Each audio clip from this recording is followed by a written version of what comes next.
Welcome to another episode of Home Castle, where we try to do projects ourselves so we can actually control the outcome of it. Today we'll be looking at a brick stitching project, and what that means is when you have cracking in brick, you have to find a way to stabilize that brick before your repair will be permanent. So if you just come in and tuck point it, most of the time, if there's movement, that crack is going to come back. Now, cementitious products are super strong in compression, but they're pretty weak in tension. So what this system does, and it's pretty ingenious, is it uses these helical bars, and these are twisted stainless steel cross sections that have this spiral shape to it. And the really cool and smart thing is, when these are embedded in a high strength mortar, as the wall wants to pull apart, it rides up on the ramps of these flutes, and that puts the concrete in compression. So the metal piece takes the tensile force, it shoves the corresponding forces into the wall, and that gives the compressive strength that the concrete needs to hold on to it, and it should lock the wall in place. So we're gonna do this repair to this wall section.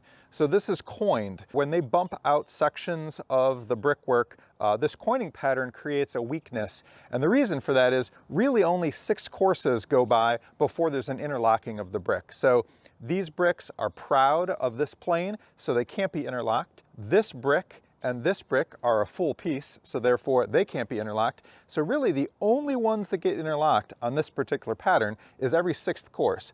This one should be interlocked, this one should be interlocked, this one should be interlocked. However, whoever installed this wall did not put enough brick ties in. So this quoin section has been pulling away from this main field for, I guess, since the house was built.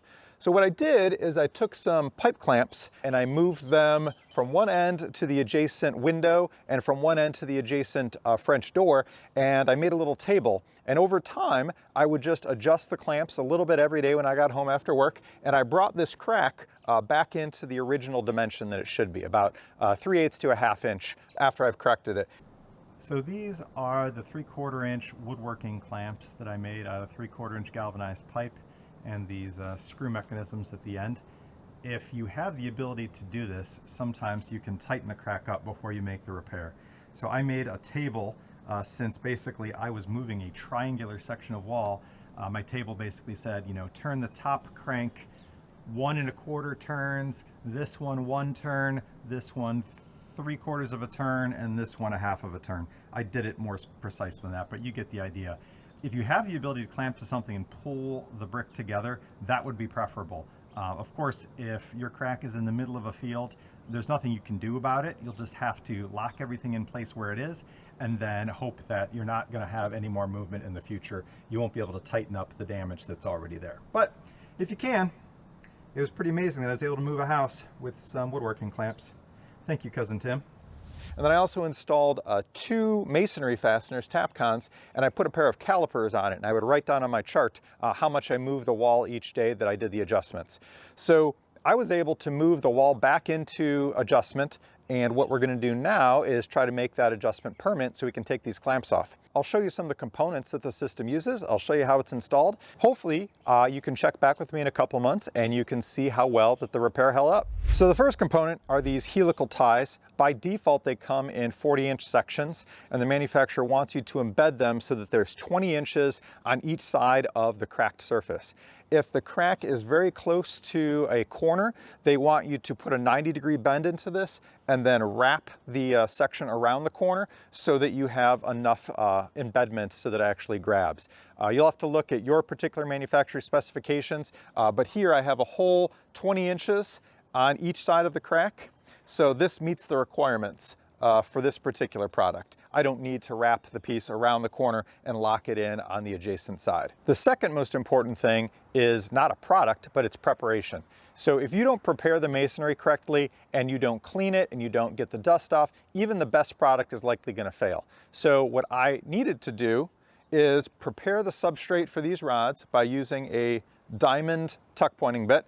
So I sliced every 4 courses out. Then I used compressed air to blow out any of the dust. And then I irrigated each of the cracks with a high pressure garden hose. Not a pressure washer or anything, just as high as I could put my garden hose on to get all the dust and debris out of the crack. My manufacturer would like each of these sections to be cut to a depth of 1.5 inches. They want approximately 1/4 inch of high strength mortar in the bottom of the slot, then the 1/4 inch reinforcing rod, then another 1/4 inch of high strength mortar on top of it. Now I had some difficulty meeting those specifications because this section of the wall and this section of the wall are not in plane. So even though I could take my 4 or 5 inch grinding wheel and get to the maximum depth over here, in order to get both of the slots to be in plane at the bottom of the trough, I needed to use a 7-inch grinding wheel on this section and a 5-inch grinding wheel on this section. Your application may vary. So this is what a 5-inch tuck pointing blade looks like. It's 1/4 of an inch thick. They also make it in a 3/8. However, the 3/8 is a little challenging because if the spot that you are working on is a little bit tighter than 3/8, it tends to bind up when it hits the brickwork on both sides. It also doesn't give you as much control. So I would suggest using a 1/4 inch thick instead of a 3/8 inch thick, and then just ride the blade across the top and the bottom very gently until you've got the mortar removed, but the actual brickwork pretty much unharmed. For the purpose of comparison, here are the 2 readily available different styles of tuck pointing blade. So this is the 1/4 inch thick, right there, yeah. And this is the 3/8 inch thick right here. And you can see that is a significant difference in the amount of meat or mortar that gets removed on a path. So I think the way to go is the 1/4 inch. It gives you some more wiggle room. You can maneuver around irregularities in the thickness better. So if you have the option, I would try to get the 1/4 inch style. If you want to try the 3/8 and have it in your tool bag, no harm in that. But if you're just going to get one, I would get the 1/4 inch. This grinder you can probably have for under $100. This disc, probably 20 to 30 bucks. And Bosch makes a dedicated tuck pointing grinder that has a shroud and a depth adjustment. If you can get your hands on the dedicated tool, I would definitely suggest it because it'll help reduce the dust quite a bit. I ended up using a full face shield, earmuffs, and a proper respirator mask because the amount of dust that it produced was pretty insane. If you use the dedicated product, you can hook a dust collection system up to it and probably reduce that quite a bit. Once you have all of your slots cut, you have them cleaned out, you've ensured that you've got 20 inches to the left and right of your crack. We're going to be mixing up some of this high strength polymer mortar.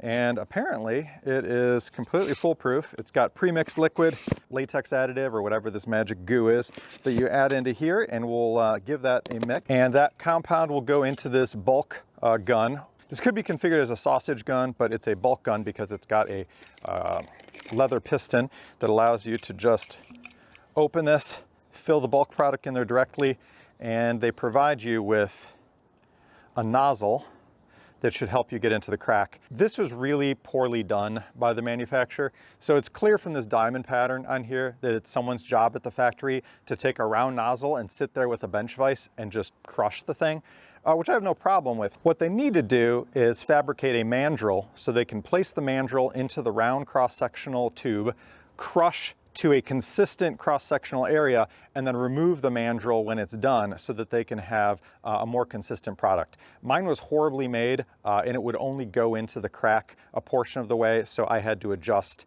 using my own bench vise and a piece of random scrap metal that I had as a backer mandrel, and I was able to adjust it. But you'll want to test before you get started, since you have a limited amount of time to work with the mortar. Test your tool and make sure that everywhere that you need to access, your tool can reach the bottom of the trough. That'll save you a lot of headache once the curing time starts on your mortar. Okay, anytime we mix something that's like cementitious, I always like to add some liquid to the bottom so that it doesn't stick. They give you this polymer additive, so we're gonna give that a shake. We'll pour some of it on the bottom. This is only half of the 3-liter packet. If you were gonna make the whole bucket, you'd put 2 containers of liquid and 2 containers of powder in.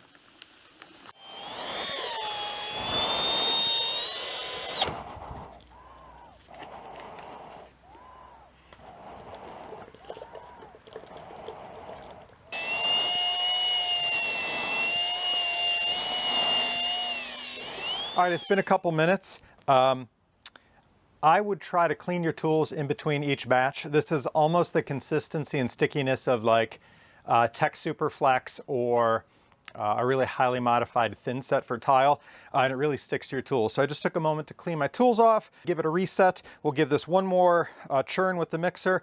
Don't overmix it. If you work it too much, it'll lower the pot life and then it'll set up on you before it's appointed time. But we'll give it one more whip and then we'll get going. So I mixed it according to their ratio. They say that you can use less liquid if you want to apply it with a trowel, but this is about the consistency that it comes as wet as they will allow it to be shot out of the gun.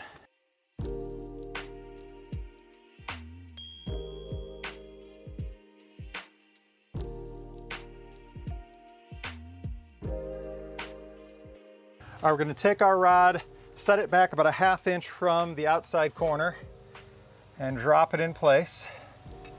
I always try to look down them to see if they have a crown to them. These ones have been really straight. I checked them beforehand, but you don't want them bouncing out of your joint. Straighten them ahead of time if you need to. Then we're going to use this pointing tool to embed the rod so that the mortar oozes over it. All right, now we're going to iron it in, as they say, and that means you're gonna push all of the air bubbles out and make this smooth. So there's a little bit of sagging going on. I'll wait till this firms up a little bit, and then I'll come back and I'll make sure that it hasn't slumped down too much in the joint. So as I perform the time lapse, you're gonna see the ladder at some pretty odd angles. Just so you know, I've got it properly secured with some 3-inch screws and a 2x4 into the deck surface. So even though I exceed the safe working angle of the ladder in an unsupported condition, it should be just fine. I'll also be securing myself to the chimney using a harness. So that's my fall protection.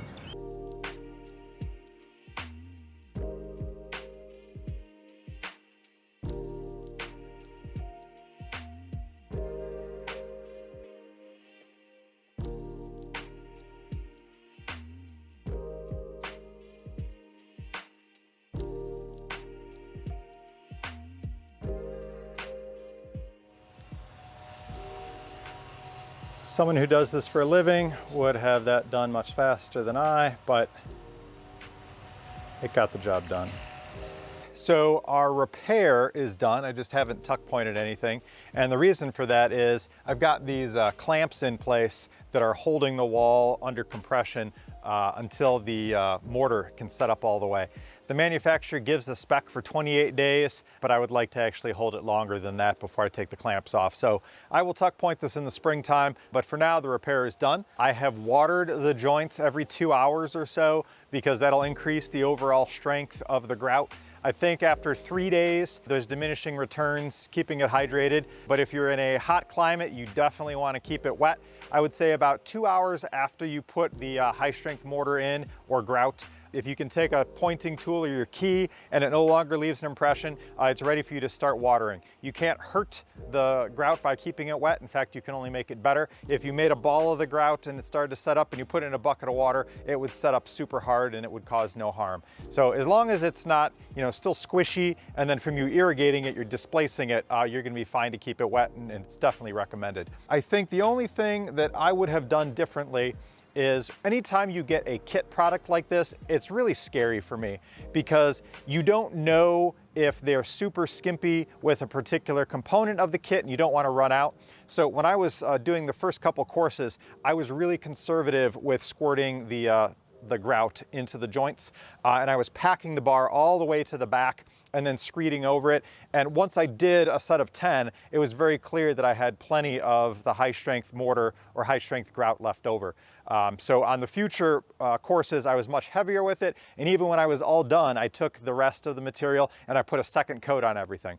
If you put 2 layers of cementitious material on top of each other within a couple hours or within a day of each other, they're gonna bond together just fine. They're deemed to still be green. So as long as you realize that you need to add a little extra material while it's still in that green phase, you should be fine. In general, I was very happy with the kit. There was plenty of material The only thing that gave me a little concern is that I only had one of those heavy-duty bulk caulking guns that came with the kit. I didn't have a spare one. So if I dropped that off the ladder, did not have the ability to go to Home Depot or Lowe's to find one of those, I would have to go to a specialty store, maybe like a glazing supply store for folks who do windows.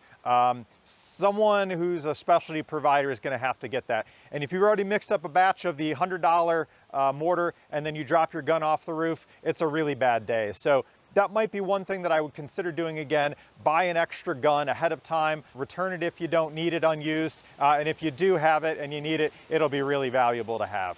So thank you very much for watching this repair. I will check back in a couple months with you after I have everything apart and tuck pointed, and I'll let you know how the strength of the bar system seemed to be. I'm very happy with the application.